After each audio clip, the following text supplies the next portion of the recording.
Assalamualaikum warahmatullahi wabarakatuh. Rahayu Sagung dumadi. Penyerangan Prabu Kalamerju. Prabu Detya Kalamerju yang menjadi raja bangsa Dedemit di negara Tunggalwesi telah mendengar penobatan Sang Hyang Manikmaya menjadi Raja Tribhuwana di Kahyangan Suralaya. Batara Kalamerju yang juga mempunyai keinginan untuk menguasai Triloka atau 3 dunia, maka ia pun menyiapkan seluruh bala tentara Buta dan Dedemit untuk menyerang Suralaya.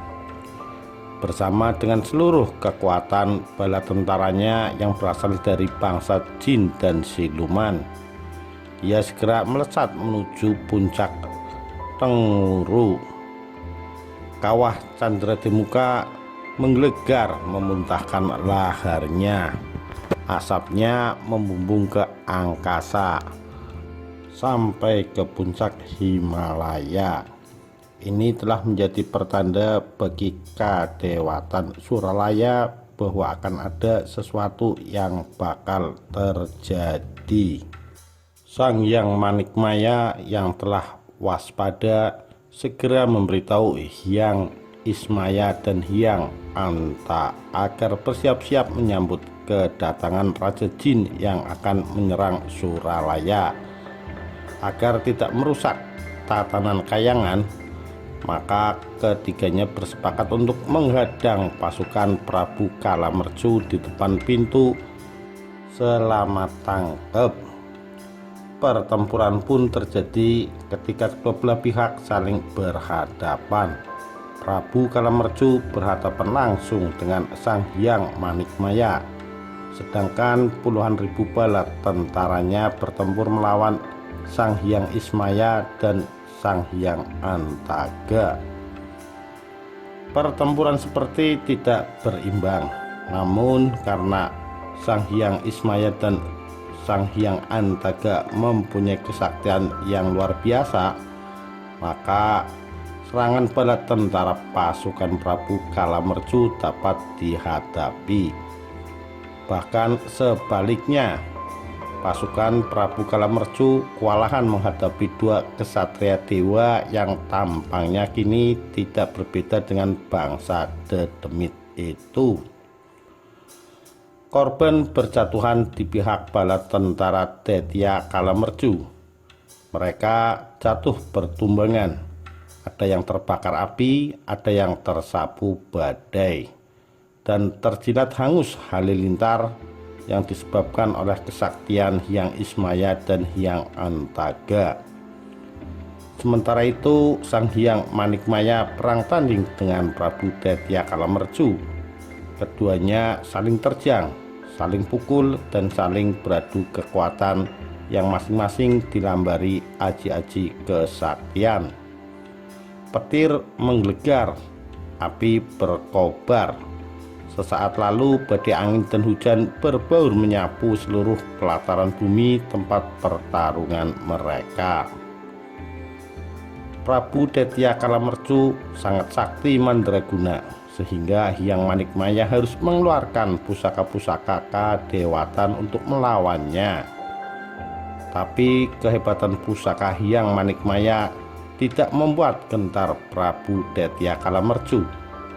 Raja Jin itu sangat sukar untuk dibunuh. Bahkan tombak pusaka Trengganaweni dan tumbak Kalaminta milik Hyang Otipati yang konon dapat meluluh lantakan gunung tetap tidak mampu mencederai Raja Jin itu. Pada pertempuran selanjutnya, Sang Hyang Manikmaya terdesak mundur. Ia keteteran menghadapi serangan dan terjangan Detya Kalamerju hingga suatu ketika Manikmaya terjebak di salah satu lereng gunung yang berbatu cadas. Tubuhnya dilemparkan oleh Prabu Kalamerju dan menghantam bebatuan cadas. Hyang Manikmaya ambruk bersama reruntuhan batu-batu gunung dan salah satu kakinya terhimpit batu-batu cadas yang besarnya sebesar gajah. Setelah memukul hancur batu yang menghimpit kakinya, Hyang Manikmaya terkejut saat melihat kakinya menjadi kecil sebelah. Ia teringat kutukan ayahandanya bahwa kakinya akan menjadi kecil sebelah dan menjadi lemah. Maka namanya kini bertambah menjadi Sang Hyang Legin. Sang Hyang Manikmaya menjadi murka atas kejadian itu. Maka ia pun kemudian merapal aji Kemayan untuk menaklukkan musuhnya. Prabu Tetya Kalamercu tidak sanggup melawan kekuatan aji Kemayan yang dijapa oleh Manikmaya. Tubuhnya lunglai seperti tidak bertulang. Kesaktiannya seperti sirna. Ia pun ambruk di palagan Yuda. Tetya Kalamercu menggerung menjerit-jerit minta ampun. Ia berjanji tidak akan melakukan penyerangan lagi terhadap Kadewatan Suralaya. Sang Hyang Manikmaya lalu mengampuni Prabu Tetya Kalamercu. Tetapi sebagai pelajaran untuk Raja Jin itu, maka Hyang Manikmaya menghanguskan seluruh bala tentara siluman Kalamercu yang masih tersisa. Ia mendatangi tempat pertempuran antara pasukan siluman dan kedua saudaranya. Seketika setelah Hyang Manikmaya menjapa mantra kembali aji Kemayan, ribuan jin dan siluman pun hangus terbakar seketika. Dan lalu pangi-pangi siluman yang hangus itu oleh Hyang Manikmaya dicipta dengan aji Kawaspaden Cipta, hingga menjadi bebatuan yang menjalar sepanjang jalan dari Kadewatan Suralaya menuju Kawah Candra di Muka. Jalan itu kemudian diberi nama Balagadewa. Kini Tetya Kalamercu dipulihkan kembali oleh Hyang Manikmaya, dan sebagai tanda kesetiaan Tetya Kalamercu, Raja Jin itu mempersembahkan Damper Kencana Mercu Bunda, singgasana emas yang bertaburkan mutiara. Demikian kisah penyerangan Prabu Kalamercu. Sekian, terima kasih. Wassalamualaikum warahmatullahi wabarakatuh. Rahayu Rahayu Sagung Dumadi.